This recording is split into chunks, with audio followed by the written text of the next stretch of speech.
in the Kingdom of Denmark, Greenland and Denmark. We have had a totally unacceptable pressure from US and the US president. It has been very difficult for the people in Greenland to experience this. But with everything going on now, with the war going on in Ukraine, US unfortunately lifting up sanctions on Russia, a war in Middle East, countries like ours have to stand together, we have to stick together, and we have to work together, and that is what we have committed ourselves to do. When a European head of state publicly calls out the President of the United States while standing shoulder to shoulder with the Canadian Prime Minister, you are witnessing history. This is not routine diplomacy. This is a profound global realignment. Inside a densely packed press center in Oslo, the visual contrast was impossible to ignore. Prime Minister Mark Carney stood alongside leaders from Denmark, Sweden, Finland, Iceland, and Norway. They exchanged brief, calculated nods of solidarity. Outside, 34,000 troops conducted massive military exercises in the unforgiving Arctic. But inside, the most consequential maneuver was entirely diplomatic. For decades, the global order relied on a predictable, stable foundation. The United States provided the security umbrella. Today, that architecture is cracking. Washington is increasingly utilizing economic leverage, blunt pressure, and broad tariffs against its own allies. Washington is acting unpredictably. Washington is using trade as a weapon. Canada takes its own position. Not a blank check. Not a reactive stance. Canada is strategic. Canada is reliable. Canada is asserting its absolute sovereignty. Ottawa is no longer waiting for the Oval Office to dictate terms. Under Mark Carney's leadership, Canada is executing a highly calculated pivot, aligning firmly with Northern Europe. Middle powers are recognizing that relying on a single erratic superpower is a profound strategic vulnerability. During the summit, the Swedish Prime Minister turned directly to Mark Carney. His posture was open, yet his tone remained absolutely firm. He validated Ottawa's independent trajectory on the world stage.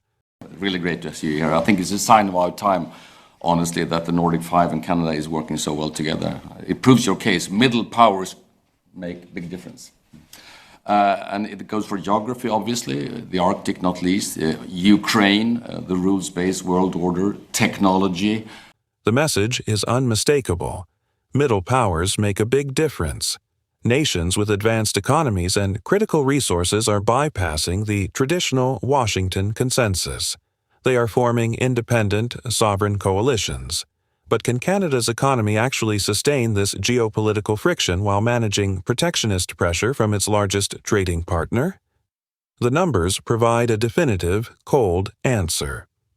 While American industrial labor markets show clear statistical indications of stalling under isolationist policies, the Canadian economy demonstrates remarkable structural resilience. Recent data reveals a staggering 84,000 jobs created in Canada. This stands in sharp contrast to a mere 6,000 in the United States. The data proves a critical point. The traditional mechanics of American economic coercion are losing their effectiveness. Canada is not just absorbing the impact of tariffs, it is actively outmaneuvering them through comprehensive European free trade agreements. To secure these new strategic assets without relying on American military infrastructure, Ottawa is fundamentally redefining national security. During the joint press conference, reporters waited for a conventional diplomatic response regarding defense spending. Rather than offering standard rhetoric, the Canadian Prime Minister leaned slightly toward the microphone. His demeanor remained absolutely calm as he outlined a massive strategic pivot. As our discussion reflected, security is moving beyond traditional areas of energy security, food security, and of course defense security into core strategic capacities driven by the changing nature of our economy. So critical minerals, artificial intelligence, space, all aspects of digital infrastructure. Security is officially moving beyond traditional domains.